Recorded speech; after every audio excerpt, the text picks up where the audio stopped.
I begin in the name of Allah, most gracious, most merciful, Master of the Day of Judgment.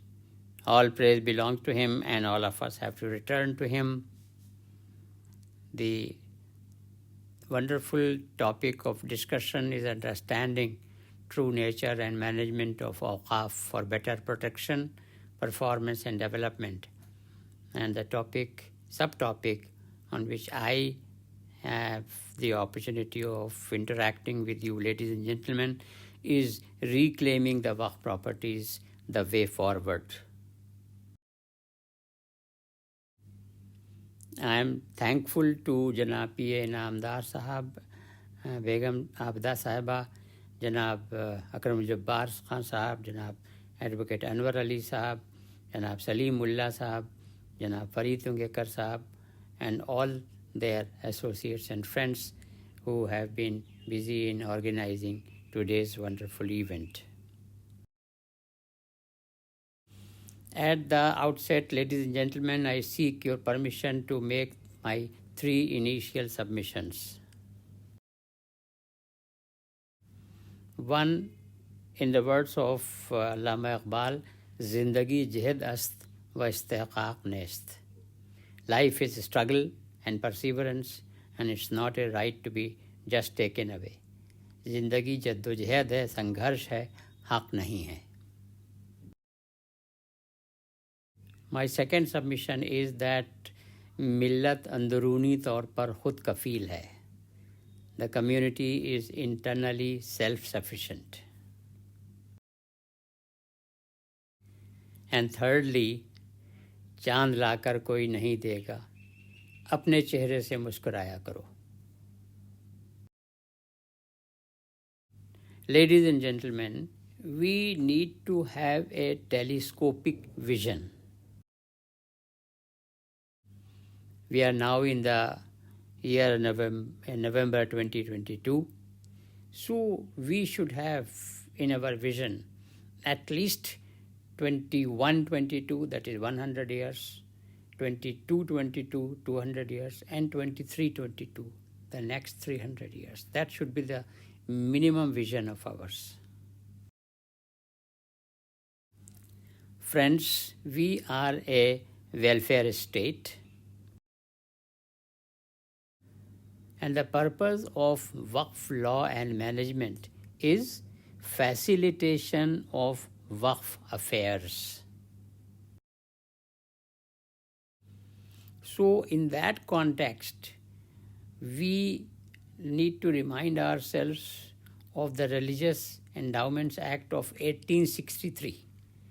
That is more than 2.5 centuries earlier, according to which the state government was authorized to appoint a committee in every division or district to exercise the powers from among the persons professing the religion, for purposes of which the mosque, temple, or other religious establishment was founded or is now maintained.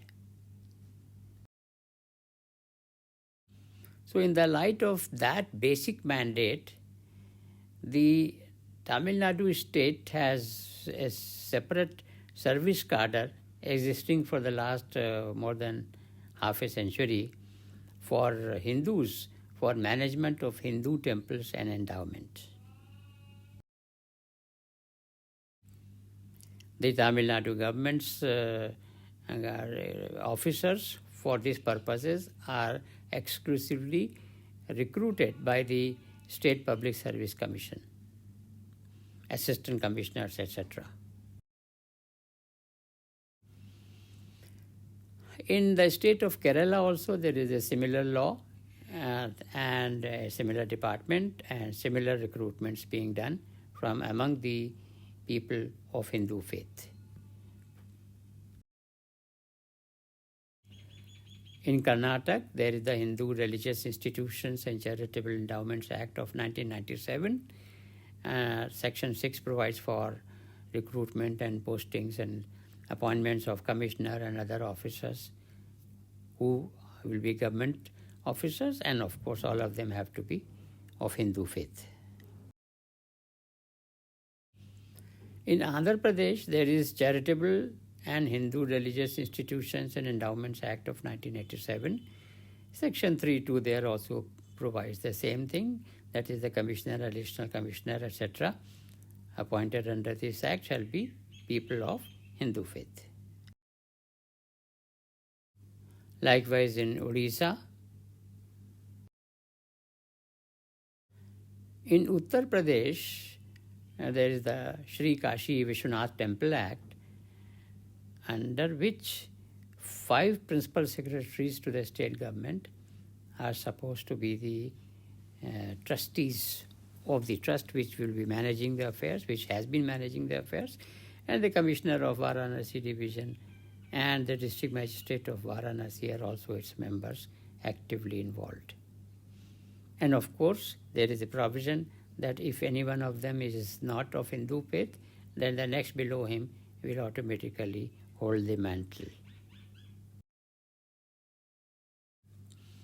So in the light of this background, the Prime Minister's High-Level Committee, in its report submitted in late 2006, which was later known as Justice Rajendra Sachar Committee, recommended that CEOs of the state Waqf boards must rank with senior officers of the state government, because till then there was no prescribed level or even educational qualifications for such posting. And thanks God that in the light of that recommendation, through the 2013 amendment to the Waqf Act, the mandatory level of the CEO of the State Waqf Board was fixed at Deputy Secretary to the state government. And for this we need to say Jazakallah and 3 cheers to Janab K. Rahman Khan Sahab, who was the Minister of Minority Affairs at that time.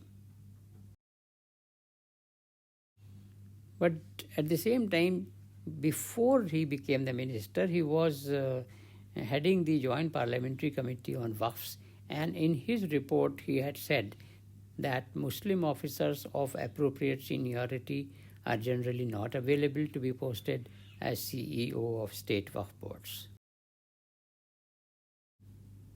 That is why the Justice Sachar Committee had made the recommendation of the creation of the new service, which could be known as Indian Waqf Service, and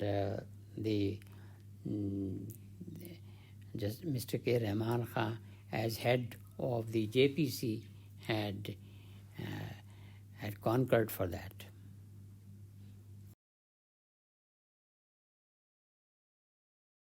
However, here we need to go into a recapitulation mode briefly.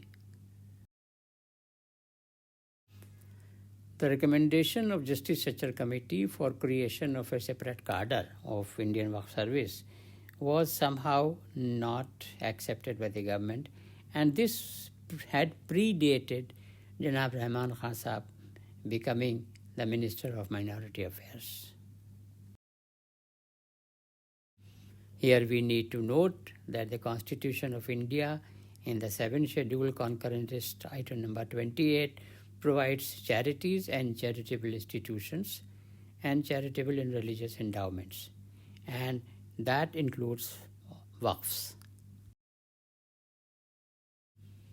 Secondly, there is another provision in the Constitution of India that if the upper house votes by simple majority, then a new All India Service Cadre can be created.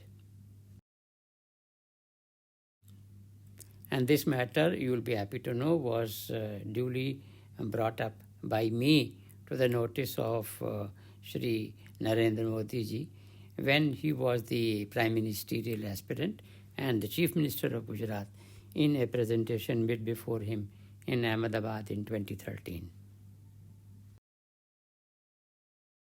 In Ahmedabad, the conclave had been inaugurated by Dr. APJ Abdul Kalam, and Modi Saab, I shall be grateful to him, was sitting all through, and all the slides shown by me in my 30 minutes presentation were seen by him and were appreciated, and later on he also said a few good words that these need to be looked into, etc. So my point is that whatever best could be done in this regard, by way of making presentations before, be it UPA or NDA, it has been done. And now we need to look deeper into it. Ladies and gentlemen, we have to think of the upcoming generations. We are welcoming our upcoming generations to the world of awakening under onerous circumstances. So, for leaving a suitable legacy for them, we should properly diagnose the malaise and should try to change the course of the stream through benevolent interventions. The long-term solution in this regard, in my humble opinion, is empowerment through well-thought-out, systematic institutionalization. Here we would pause for a minute and recapitulate what Article 51A(j) of the Constitution of India says. Ladies and gentlemen, it says that it shall be the duty of every citizen of India to strive towards excellence in all spheres of individual and collective activity, so that the nation constantly rises to higher levels of endeavor and achievement.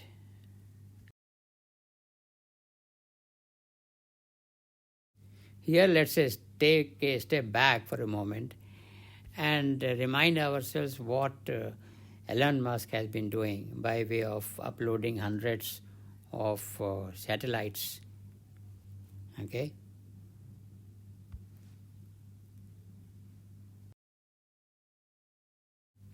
So we need to mull over as to what is the real spirit of Article 51A(j). Article 51A(j) has envisaged that the citizens shall be co-workers of the government. In that spirit, the governments of the center and the states have been disinvesting in the PSUs.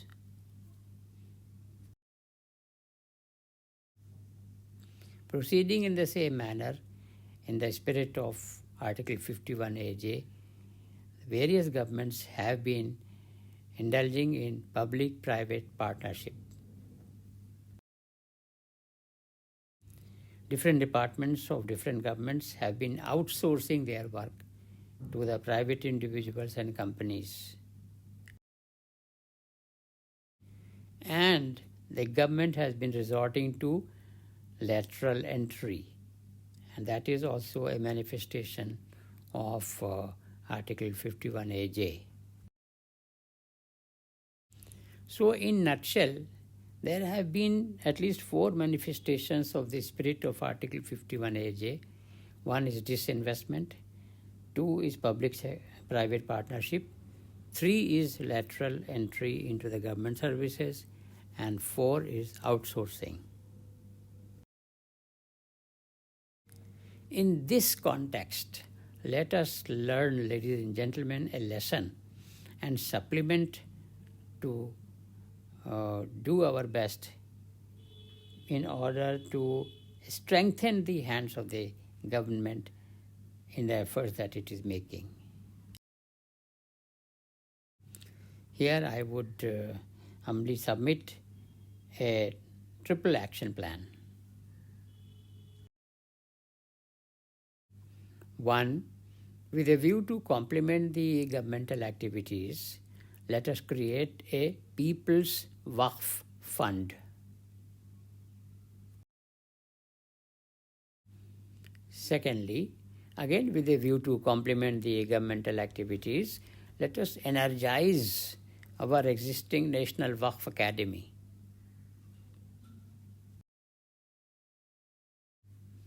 I'm grateful to Mr. M.N.A. Chaudhary, who retired as the Chief Commissioner of Income Tax and who has been heading the National Waqf Academy. He has been doing wonderful jobs, but that needs to be re-strengthened by multiple corner support. This is the National Waqf Academy portal, so kindly do visit.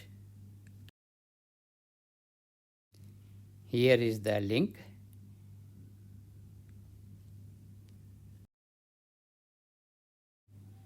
And thirdly, again with a view to complement the governmental activities, let us create, ladies and gentlemen, People's Waqf Cadre. We need to recruit young graduates of competence and integrity. We need to give them high salary and house to live, and then put them to work across our beloved nation.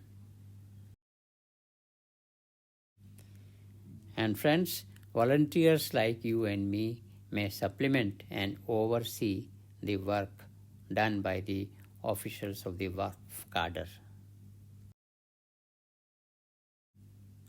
I am reminded, friends, of the Quranic mandate given in 16.90, Inna Allaha ya'muru bil adli wal ihsan.